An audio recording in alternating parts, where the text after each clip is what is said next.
License and registration. Why are you nervous, huh? Because you've had your hand on your gun since you walked up. Just doing my job, sir. Then do it right. I've done nothing wrong. You people always got something to say. And that's the problem right there. The red and blue lights flashed in the rearview mirror on a quiet Tuesday evening in September 2024. Judge Ethan Miles had just finished a long day at the courthouse. Wearing jeans and a plain t-shirt, he was driving his old silver Honda Accord through his own neighborhood. He wasn't speeding. His car tags were up to date. His lights were fine. But none of that mattered, because Officer Brian Keller had already decided this car looked suspicious the moment he saw a black man driving through what he called his patrol area. What happened in the next 47 minutes would cost the police department $300,000, end a police officer's career, and reveal a pattern that had been ignored for years. Ethan Miles was 52 years old at the time. He had served as a city judge for 8 years. Before becoming a judge, he worked 15 years as a prosecutor, helping put criminals behind bars and often working closely with the police. He respected them deeply. He knew their job was hard and sometimes dangerous. He had even sent thank you notes to officers who worked on difficult cases. He was the last person who would ever disrespect law enforcement without reason. That September evening, Judge Miles was driving home around 7:30 p.m. He had taken off his robe and changed into casual clothes. The neighborhood he drove through was his own. He had lived there for 12 years. His children went to school only 3 blocks away. He knew every street corner, every mailbox, every turn. Officer Keller, a 9-year veteran, was sitting in his patrol car in a shopping center parking lot when he noticed Ethan's car drive by. The Dashcam video later showed Keller pulling out of the parking lot and starting to follow him right away. He followed the Honda for 6 full blocks, watching and waiting for a reason to stop him. Ethan noticed the police car behind him after the second block.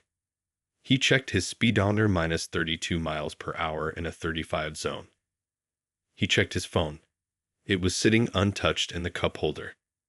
He looked around the car. Seat belt on, mirrors clear, no broken lights, nothing hanging from the mirror that could be considered an obstruction. He had done everything right. Still, that familiar feeling of unease crawled up his back. After following for 6 blocks, Keller turned on his flashing lights. Ethan calmly used his signal and pulled into a well-lit gas station parking lot. He rolled down all 4 windows. He placed his hands on the steering wheel at 10 and 2 o'clock, just as he had taught his own sons to do if they were ever stopped. The thought made him sad. Keller approached slowly, his hand resting on his gun. The dash cam recorded everything. Ethan kept his hands still and visible, waiting for the officer to speak first. Keller said, "License and registration." He gave no reason for the stop. Ethan spoke in a calm voice. "Sir, I'll need to reach into the glove compartment for my registration and my wallet for my license." "Do it slowly," Keller said. Ethan did exactly that, slowly and carefully. He handed the officer both documents. Keller walked back to his patrol car. He sat there for 18 minutes. During that time, he checked Ethan's record. Clean license, no tickets in 7 years. Then he made phone calls. Later records showed he called 2 other officers for backup. 2 more police cars arrived. Ethan watched through his mirrors as now 3 police cars surrounded his car. This was a routine traffic stop that still had no explanation. His heart beat faster and his palms began to sway. But he was used to pressure. Years in court had trained him to stay calm even when angry or afraid. The 3 officers approached together. Keller said, "Step out of the car." Ethan looked up. "I'm a judge. Why am I being asked to step out of the car, sir?" "Step out of the car, sir." "Keep your hands where I can see them," Keller repeated. "My hands are up." "You don't have a reason for this," Ethan said. "I'm just checking the area." "Sit tight," Keller replied. Ethan slowly stepped out, keeping his hands visible. They told him to turn around and place his hands on the vehicle. "You trying to harass me for nothing?" he asked. "What have I done wrong?" The officers looked at each other but said nothing. Keller began patting him down. One officer shined a flashlight into his car. Another asked, "Do you have any drugs or weapons in the vehicle?" Ethan said, "No." "Can we search your car?" the officer asked. Ethan asked again, "What is this stop even for?" Finally, Keller spoke. He said Ethan's car matched the description of a car used in a burglary 3 days earlier. It was the first explanation offered, 24 minutes after the stop began. Ethan asked, "What was the description?" Keller said, "A dark-colored Honda." Ethan pointed to his car. "My car is silver." Keller shook his head. "Looks dark to me." One of the other officers opened the center console and found Ethan's courthouse ID badge. He called Keller over. They spoke quietly, then walked back to the patrol car. 12 more minutes passed. Ethan stood by his car, humiliated, his own neighbors driving by and seeing flashing lights around him. Finally, they returned. Keller handed him his license and registration. "You're free to go," he said. There was no ticket, no warning, no apology. Ethan asked for Keller's name and badge number. Keller gave them, looking annoyed. Ethan then asked for an incident report number. Keller said there wouldn't be one, and that the burglary case wasn't open to civilians. Ethan got back into his car, his hands shaking, not from fear, but from quiet anger. He drove home. As soon as he arrived, he went to his office and wrote down every detail he could remember. The next morning, he filed a formal complaint with Internal Affairs. 3 weeks later, he got a letter. It said the investigation had found that Officer Keller acted within department policy. That was the moment Ethan decided he would not let it go. He filed a federal lawsuit claiming racial profiling, unlawful detention, and a violation of his Fourth Amendment rights. When the federal judge ordered the Dashcam video to be released, the truth came out. The video was worse than anyone expected. It showed every detail Ethan described, and more. The audio captured Keller's voice before the stop, saying, "Look at this guy rolling through here like he owns the place. Let's see what we got."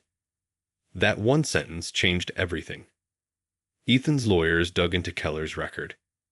In 3 years, he had made 247 traffic stops.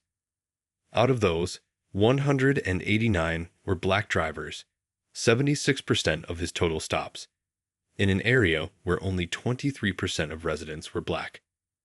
Out of those 189 stops, only 34 drivers ever got tickets. The lawyers also found 8 complaints against Keller for racial profiling. Every single one had been dismissed by the department. When the lawsuit became public, local news picked up the story. The police department tried to defend itself, saying Keller was just doing his job. That statement backfired badly. Community leaders called for action. Civil rights groups joined Ethan's side. People started showing up at city meetings demanding answers.